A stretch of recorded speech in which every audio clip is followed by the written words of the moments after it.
Dobrodošel v dnevnem podkastu, kjer raziskuješ najpomembnejša vprašanja življenja skozi misli in nauk starih stoikov, kot so Seneca, Epiktet in drugi.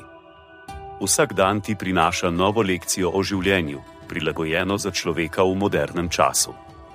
Današnja stoična misel je od Marka Aurelij, meditacije. Življenje morate graditi dejanje za dejanjem in biti zadovoljni, če vsako doseže svoj cilj, kolikor je mogoče, in nihče vas ne more od tega odvrniti. Toda ali bo neka zunanja ovira? Morda, vendar ni ovire za ravnanje s pravičnostjo, samokontrolo in modrostjo.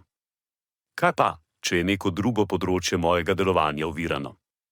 No, z veseljem sprejmite oviro za to, kar je, in preusmerite svojo pozornost na to, kar je dano, in takoj bo na njeno mesto stopilo drugo dejanje, ki bolje ustreza življenju, ki ga gradite. Konec citata. Sledi kratka razširitev te misli za modernega človeka. Mark Aurelij nas s temi besedami spodbuja, da zavestno oblikujemo svoje življenje, dejanje za dejanjem. To pomeni, da vsako svoje dejanje obravnavamo kot pomemben del celote, ne glede na to, ali je veliko ali majhno. V življenju se bomo vedno srečevali z ovirami. Morda bomo naleteli na nepričakovane izzive na delovnem mestu, v osebnem življenju ali pri doseganju naših ciljev. Toda kot pravi Mark Aurelij, te ovire ne bi smele ovirati našega prizadevanja za pravičnost, samokontrolo in modrost.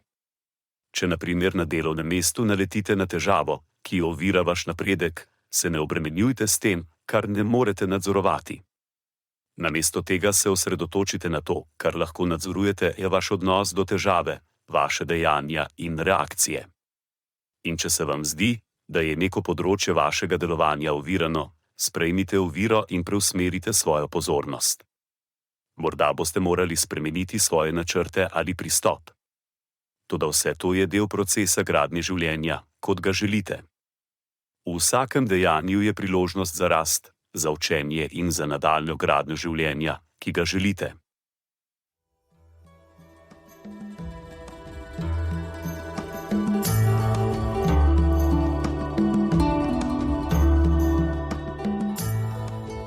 Kot pravi Seneca, nič ne osrečuje toliko kot ljubeča in zvesta prijateljstva. Zato podeli to epizodo z nekom, ki ti je blizu, in ne pozabi slediti podkastu, da boš lahko obveščen, ko bodo objavljene nove epizode starih modrosti stoikov. Želim ti polno preizkušenj in poguma v tem dnevu.